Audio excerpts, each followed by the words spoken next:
The NBA Finals continue out in the Bay Area, and that's where our good friend Blake Murphy from The Athletic joins us right now to talk more about the NBA Finals, Game 4. And first of all, Blake, let's start off with Klay Thompson. Active for tonight's game. He is expected to be in the starting lineup and play. What does that do to the Raptors' game plan and their approach with him on the floor once again? Yeah, I think the big thing it does is you've seen the last game plus the fourth quarter of game 2.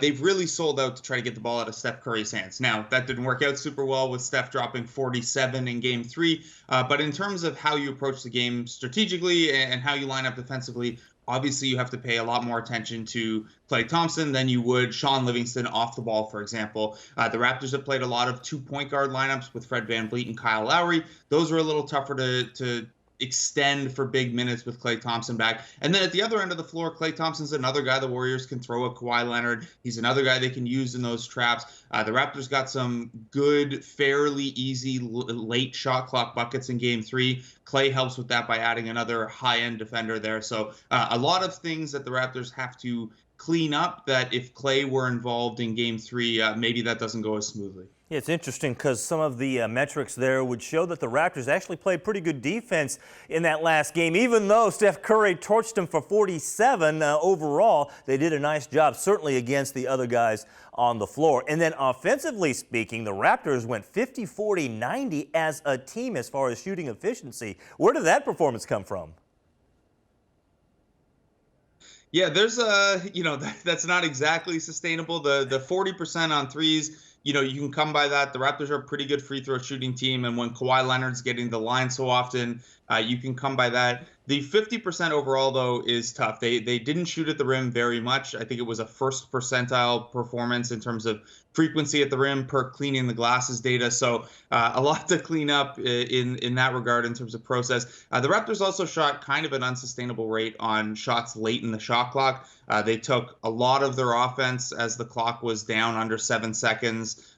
They shot very well on those. I think they shot 4 of 8 on well-contested threes and 4 of 9 on threes as the shot clock was expiring. So there's always, I think anytime you go 50, 40, 90 as a team, there's a little bit of fortunate variance involved. And then, process-wise, the Raptors probably want to be a little more aggressive attacking the rim and seeing what they can get in the paint on top of the jump shots they hit so well in game 3. Hey, Blake, thanks for bringing up the late shots in the shot clock. I noticed that time and time again. Is that part of their strategy, or was that just waiting for some give there from the Warriors' defense? Yeah, it's part of the strategy a little bit. The Raptors have been a team that's okay scoring late in the shot clock because they have Kawhi Leonard, and Leonard kind of works at his own pace when it comes to those things. The numbers so far in this series, though, are completely unsustainable. They've taken 30% of their shots in the final 7 seconds of the shot clock, and they've shot a percentage on them much, much higher than they did in the regular season or the playoffs. So they're a team that's comfortable late in the clock, normally not quite this successful late in the clock. Something else that the Raptors do, and I don't know if this is something, and you know this better than I would, certainly from watching them all season long. They have a tendency when they come up the floor to call timeouts. They do it at midcourt, not on the sides in front of the bench like a lot of teams do. Is that something that they've been doing, and why? Yeah, it's a little random. They don't do it all the time. Nick Nurse actually, probably on balance, prefers to call backcourt timeouts more than other coaches. He's kind of let's call it a talk it over and inbound at full court rather than bring it over half. As my colleague Joe Varden at The Athletic reported during the playoffs, they will call it at midcourt. What that does is, if you run the ball up and you're on the left side of the court and call a timeout, you have to inbound from the left side. You run up on the right side, you have to inbound from the right side. Kyle Lowry kind of realized that if you bring it up in the middle, you get the pick. This probably goes back at least a little bit to 2014 when the Raptors played the Nets in the playoffs. The final possession of Game 7, with Dwayne Casey at the helm at that time, they drew up the play on the wrong side of the floor, and then they had to change it up in real time. And then if you go back and watch, Terrence Ross is kind of out of position on the wrong side of the floor. So I think it's probably something that's been in, Lowry's the only holdover from then on the roster, but it's probably something that's been in his head in the postseason for a few years now. Oh, that's interesting. Okay, we'll have to watch for that in tonight's game and for the remainder of this series. Also want to ask you about this. The Raptors are 4-1 won against the Warriors this season, regular season and postseason games combined. What is it that they do that other teams seemingly can't?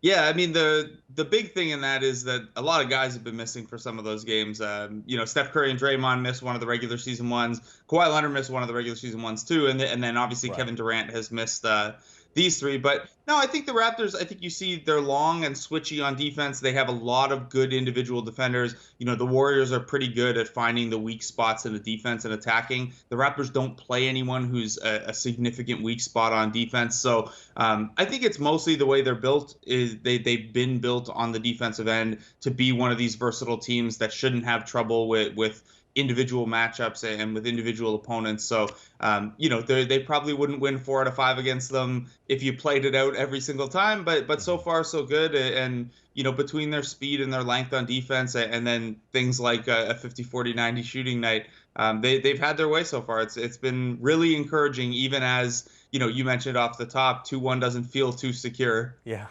All right, before we let you go here, Blake, and you can speak to this either as the Raptors reporter for The Athletic, which you are, or as a Canadian, which you also are. What were your thoughts on the breakout songs of either "Oh Canada" or also "Let's Go Raptors," the chant going through Oracle Arena, something you don't often hear. I don't think I've ever heard in Oakland. Yeah, it was awesome. It's really cool, and I know that that's something that gets noticed, and the players appreciate it. Raptors fans have always traveled pretty well. I think because they're kind of spread out across Canada, you can do the trips into Portland and things like that. I did not expect enough Raptors fans in the NBA Finals in Oakland for that kind of thing to happen. It was awesome. It was a lot of fun. All right. Hey, Blake, thanks as always for jumping on with us. We know it's early out there in the Bay Area, so we appreciate the time and, of course, all the information that you provide for us. And, of course, we'll be reading all about your stories there on The Athletic. Blake Murphy joining us here on the show. Thank you, Blake. Thanks for having me, man.